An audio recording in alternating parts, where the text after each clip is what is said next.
Kristi Noem is out there on her book tour. The book launches this week, and she's trying still to do cleanup on her I murdered my puppy story, changing the story yet again. And in the midst of this book, telling some untruths that seem pretty blatant, including her, once again, it's got the same theme. She tried to build herself up with this story that turned out to be false. In the dog story, it was true, but she misjudged the mood of the American people when it comes to puppy killing. And the story that's been outed as untrue is her alleged meeting with Kim Jong Un. She got asked about this by Margaret Brennan on CBS's Face the Nation. And I'll let you just listen to the soundbite. Stop 14. You talk about meeting some world leaders and one specific one. Quote, I remember when I met with North Korean dictator Kim Jong Un, I'm sure he underestimated me, having no clue about my experience staring down little tyrants. I've been a children's pastor after all. Did you meet Kim Jong Un? Well, you know, as soon as this was brought to my attention, I certainly made some changes and looked at this passage. And I've met with many, many world leaders. I've traveled around the world. As soon as it was brought to my attention, we went forward and have made some edits. So you did not meet with Kim Jong Un? That's what you're saying? You know, I've met with many, many world leaders, many world leaders. I'm not going to talk about my specific meetings with world leaders. I'm just not going to do that. This anecdote shouldn't have been in the book. And as soon as it was brought to my attention, I made sure that that was adjusted. All right, this is unbelievable. So she never met with Kim Jong Un. It was a lie. It wasn't true. Wound up in her book. And she says, as soon as it was brought to my attention, I made changes. As soon as it brought, so she doesn't have the nerve to just say, it's not true, we made a mistake, I apologize, this is who I mixed him up with. Because I don't know if she wrote any piece of this. I don't know who was making up the lie, but I do know it wasn't just brought to her attention. She read it into the audiobook herself, which to Margaret Brennan's credit, she asked her about. Listen here. I know you read this book before it was published because you released video of your recording of the audiobook. You didn't catch these errors when you were recording it? Oh, Margaret, as soon as it was brought to my attention, I took action to make sure that it was reflected. And you're talking about a book that hasn't been released yet, that's been corrected before it's been released. And you haven't said one thing about Joe Biden saying that he was in prison with Nelson Mandela, that he started the civil rights movement. Okay, nice try. But deflecting to somebody else's bad behavior does not mask hers. She read it as soon as it was brought to my attention. And then I've met with many, many world leaders, many, right? But I'm not going to talk about the meetings as if Margaret Brennan just has some burning desire to hear about Kristi Noem's meetings with foreign leaders. She put it in her book. She's trying to test whether it's true because she knew accurately that it wasn't. And Kristi Noem's trying to brag about her self-importance without doing the very thing she says she does in this book, which is make hard choices and be this tough leader. She's not tough at all. She's too scared to even admit she lied and she screwed up in her book. It's an ongoing theme. There's another meeting she claimed she had with Emmanuel Macron that she claims she canceled, which also turns out to be untrue. Her publisher's having to undo that. Every day we get a new one, Victor. So what's going on with Kristi Noem? I don't know, Megyn, but don't you feel that when you've been looking for, when somebody's been examining you or you're going to make a new course correction in your career or somebody's going to give you a promotion, at that time is when you go over very carefully your CV or what you say, and yet she's obviously thinks she's on the short list of vice president, so she's got this memoir coming out. But rather than going over everything so she doesn't end up where she is now, she sort of exaggerates things and in the worst possible. Why, when you're going to go under all this scrutiny, would you exaggerate? And the sad thing about it is, does she really think whether she's going to be picked as a vice president or not is going to depend on whether she met with Kim Jong Un or not? But she thinks it is, and she thinks that she's in South Dakota and she wants to have foreign relations experience and met world leaders, so she does this. And the other thing is, I've watched her career, and I don't want to get into personality, but something's going on there. She doesn't look the same. She doesn't talk the same. Her commercials are different. They're all about her. Right. And I don't know what's happened. She's altered her appearance radically. And her personal life shouldn't be any concern for people, but it is. And I don't know what's going beyond, but all I can say, if you're on the vice presidential selection team for Donald Trump, that's the last thing you need right now. And prior to this, she'd been a pretty good chief executive of a small but important state. And she was kind of really played up her out west cowgirl, hard work. Her husband and she raised this family, nuclear family. But then why do things that just obviate all that? I don't understand it. But it's a very natural thing, apparently. She's gone, like I'm not opposed to fake hair at all. I got to put a couple extras in here, and I love it. And sometimes they're in, sometimes they're not.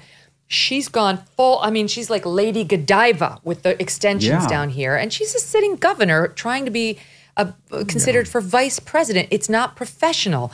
She's obviously had a lot of like Botox and filler. It's like a lot in her face. She did a weird ad for capped teeth, which I guess she's also had. She's trying to be like some sort of a glam queen instead of a respected leader. I know it. I think she looked at Sarah Palin's, who came from a small state and didn't have a lot of experience, and what they did to Sarah Palin. And I think she thinks they made fun of Sarah Palin. They said, I think Nick Cook, remember Nicole Wallace was one of her handlers.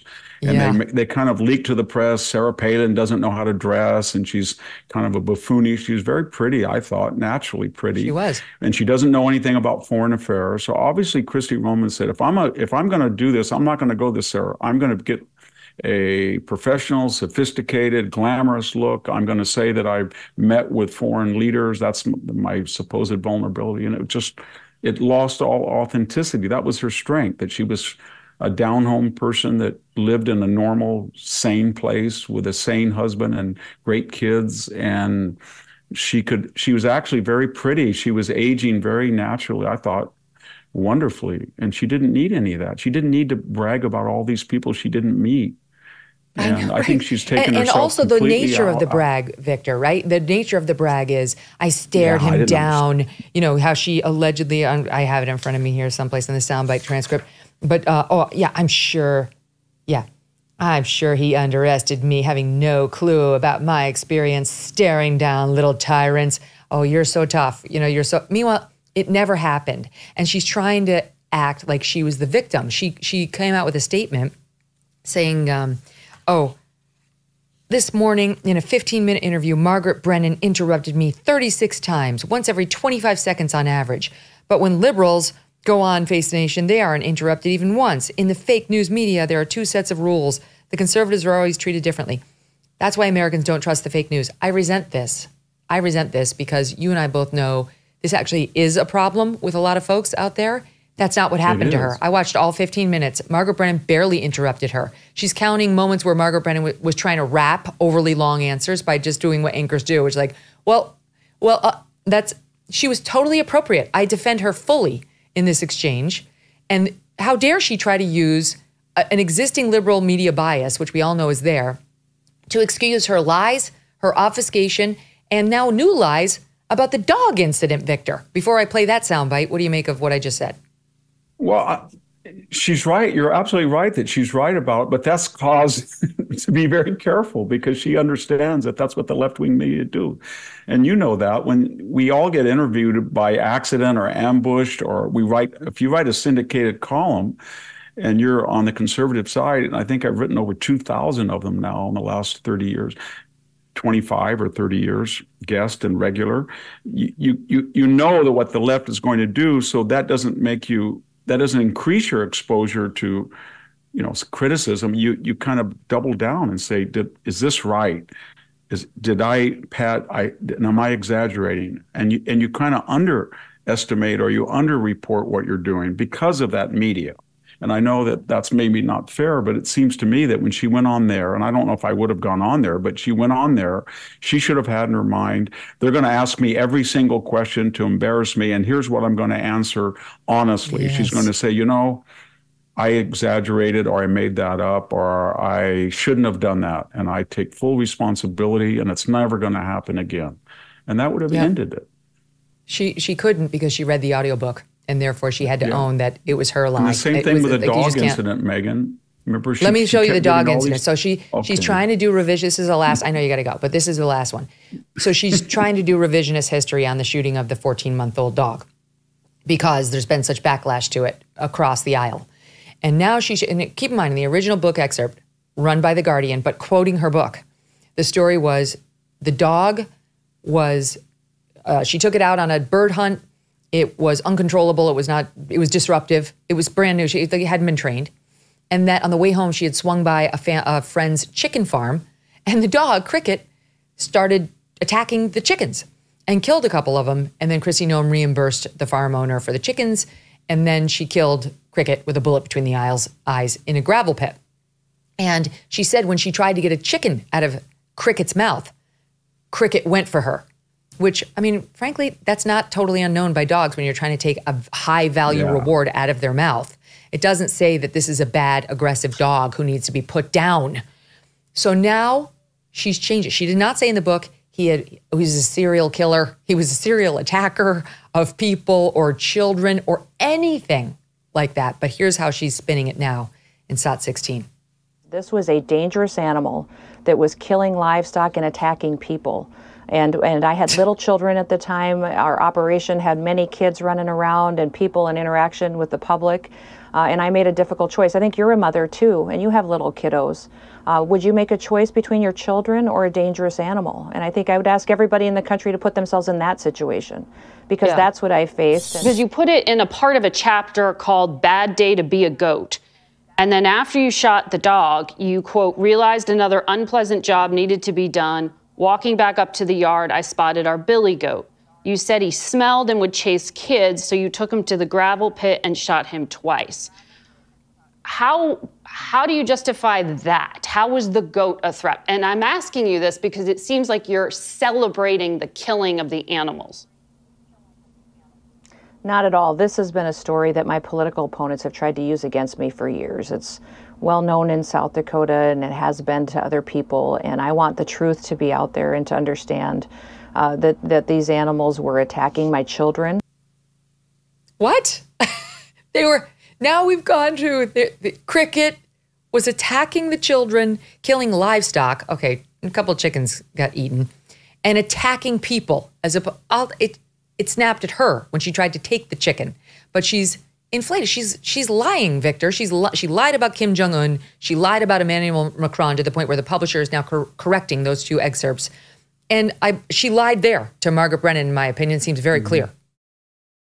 Can your savings weather an economic storm? Think about what you've put away for the future. Inflation can render cash worthless. Real estate can crash like it did in 2008. Economies built on a mountain of debt can fall like a house of cards. There are very few physical assets you can invest in that can stand the test of time. But gold is one of them. It's why many people are flocking to gold right now and why Birch Gold is busier than ever. Through a little-known tax loophole, Birch Gold lets you convert a retirement account into a tax-sheltered IRA in physical gold. And the best part, it does not cost you 1 cent out of pocket. To learn more, text MK to 989898 and claim your free info kit on gold. Again, can your IRA or 401k weather an economic storm? If not, consider looking into Birch Gold. Text MK to 989898 and explore securing your savings today. Hey, thanks so much for watching. If you like what you just saw, hit the subscribe button for more clips and full episodes.